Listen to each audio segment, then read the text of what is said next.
Assalamualaikum warahmatullahi wabarakatuh. Perkenalkan, nama saya Ulfa Putri Mustika dari kelas 2002C Ilmu Politik. Saya akan menyampaikan materi sosiologi dan antropologi, yaitu sosiologi, antropologi dan ruang lingkupnya, interaksi sosial, dan analisis studi kasus, sosiologi dan antropologi, yaitu dampak pandemi COVID-19 terhadap perilaku sosial masyarakat. Sosiologi, antropologi, dan ruang lingkupnya. Pengertian sosiologi. Sosiologi adalah ilmu yang membahas tentang kehidupan manusia sebagai makhluk sosial, sedangkan antropologi adalah ilmu yang mempelajari tentang asal-usul, biologis, dan kebudayaan manusia. Bidang ilmu ini sangat luas, terutama disebabkan adanya jarak yang luas antara para ilmuwan yang memperdalam kebudayaan dengan asal mula manusia. Perbedaan sosiologi dan antropologi. Antropologi menganalisis aspek biologis dan perkembangan manusia, berhubungan dengan masyarakat sederhana, primitif, dan kurang beradab, mempelajari masyarakat kecil dan komunitas, menggunakan teknik partisipatif dan analisis kualitatif. Sedangkan sosiologi menganalisis hubungan dalam kelompok, berhubungan dengan masyarakat modern, beradab, dan kompleks, menggunakan angket, kuesioner, wawancara, dan investigasi, serta analisis kuantitatif. Hubungan sosiologi dan antropologi sama-sama berusaha mencari unsur-unsur dalam kehidupan dan budaya manusia. Ruang lingkup sosiologi, antropologi. Antropologi merupakan cabang ilmu yang membandingkan peradaban dan kebudayaan manusia di seluruh dunia dan sepanjang waktu. Dengan demikian, ilmu ini menghasilkan pendekatan yang menyeluruh untuk mempelajari manusia. Hal ini disebabkan antropologi terdiri dari berbagai cabang ilmu yang memiliki pendekatan yang berbeda tentang manusia. Cabang ilmu antropologi yaitu antropologi budaya.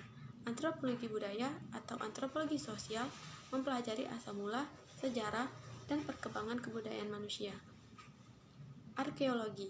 Arkeologi mempelajari dan menginterpretasikan peradaban dan kebudayaan yang berasal dari kehidupan masa lampau. Untuk mempelajari perilaku budaya masa lampau, seorang arkeologis mengumpulkan dan mempelajari materi budaya peninggalan manusia di masa lampau. Antropologi fisik atau biologi. Antropologi fisik atau biologi mempelajari aspek-aspek biologis pada manusia, baik pada masa lampau maupun saat ini. Sehingga pada dasarnya, ilmu ini adalah ilmu biologi, sehingga terdapat beberapa pihak yang beranggapan biologi adalah cabang dari antropologi. Antropologi linguistik. Antropologi linguistik sering hanya disebut ilmu linguistik, merupakan ilmu pengetahuan tentang bahasa. Namun ada kecenderungan di beberapa perguruan tinggi besar dan terkenal. Ilmu bahasa merupakan ilmu tersendiri terpisah dari antropologi. Ruang lingkup sosiologi. Sebagai ilmu, sosiologi memiliki beberapa objek, yaitu objek material, yakni yang termasuk dalam kehidupan sosial, gejala, proses hubungan antar individu dalam masyarakat yang mempengaruhi kesatuan individu itu sendiri.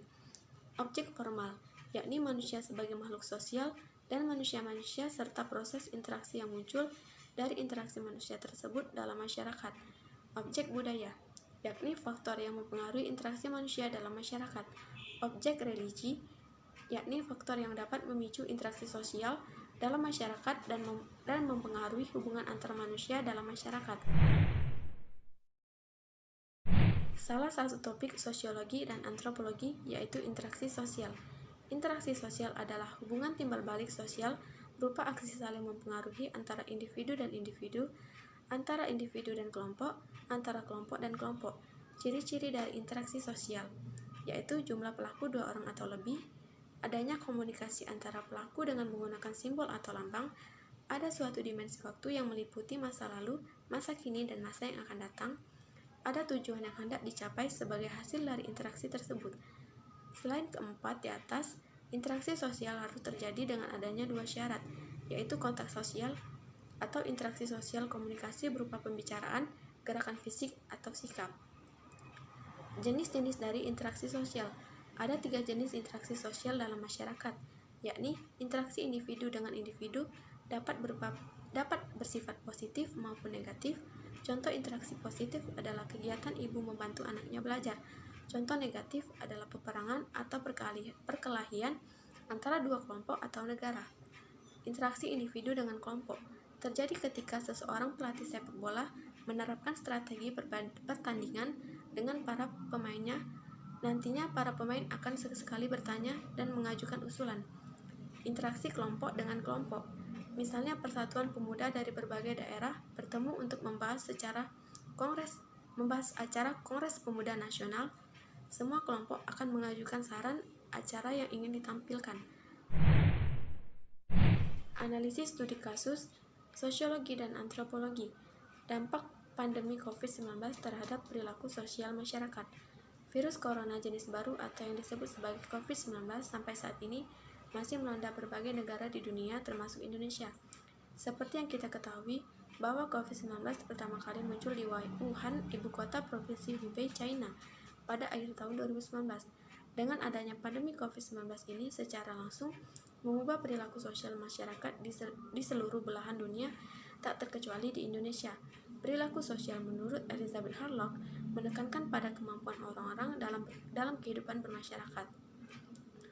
Istilah perilaku sosial ini sering disebut untuk menggambarkan perilaku umum seseorang atau individu dalam masyarakat atas respon terhadap apa yang dianggap dapat diterima kelompok sebaya seseorang di dalam lingkungan masyarakat.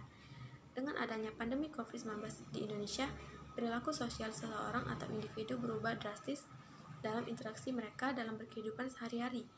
Dengan awal kemunculan virus ini Maret lalu, pemerintah Indonesia telah mewajibkan semua masyarakat untuk menjalankan protokol kesehatan serta menerapkan beberapa kebijakan penting untuk memutus rantai persebaran virus tersebut. Salah satunya penerapan pembatasan sosial berskala besar atau PSBB di berbagai daerah di Indonesia. Dengan adanya peraturan protokol kesehatan dan kebijakan yang dilakukan oleh pemerintah, membuat seseorang yang hidup dalam lingkungan masyarakat mengubah perilaku sosial mereka, seperti tidak adanya perkumpulan massa di tempat umum, harus sering mencuci tangan, menggunakan masker kesehatan. Bahkan di awal pandemi sempat beberapa wilayah tidak mengizinkan warganya untuk datang ke tempat ibadah mereka masing-masing, baik masjid, gereja, dan lain-lain. Ini menunjukkan bahwa pandemi berdampak besar bagi perubahan perilaku sosial masyarakat di dalam lingkungannya.